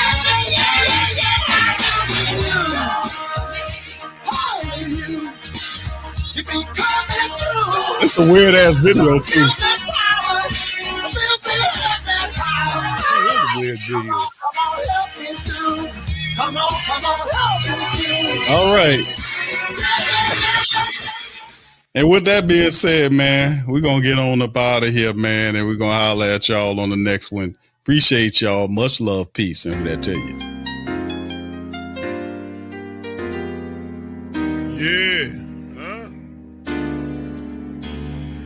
Boogie like Benson, I'm a who that. Long as I'm living, I'm a who that. Lose or winning, I'm a who that. Sports coma, yeah, this is where we do that. Where we do that, where we do that, where we do that, where we do that, where we do that. Boogie like Vincent, I'm a who that. I'm a who that. Sports coma, this is where we do that. Where we do that. Welcome, welcome, welcome. Somebody please better help. Running this thing like elf. Thank God every day I'm not a felt. Go to YouTube live with Big Q and the guys. If you ain't ride or die, the bandwagon get flipped. Been marching in, that was way for the ring. I was yelling out your shade for the championship. Fucking on town, duck down. Falcons, pluck, get shut down. Panthers ain't much touchdown. The vision really belong to us now. So much hate on the Saints, you can probably tell. Ever since Bounty Gate hit the NFL, when things seem fishy, then you probably smell the crooked referees are Roger Goodell. Yeah, money like this, and I'm a who that. Every day I'm living, I'm a who that. Lose or winning, I'm a who that. It's the sports coma, this is where we do that. Where we do that, where we do that, where we do that, where we do that, where we do that. Boogie like this, and I'm a who that. It's the sports coma, this is where we do that.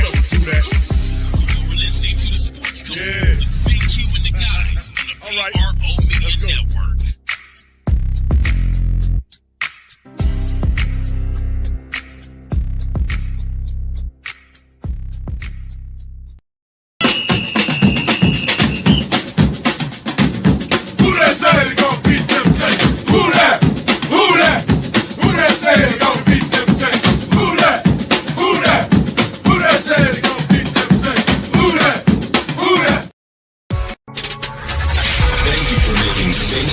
Your black and gold home for the New Orleans Saints.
Whether you're catching up on Saints news at Jackson Square, checking Pelicans scores in the Garden District, or staying updated on LSU while grabbing coffee in the French Quarter, there's one place that keeps you connected to everything that matters in our city.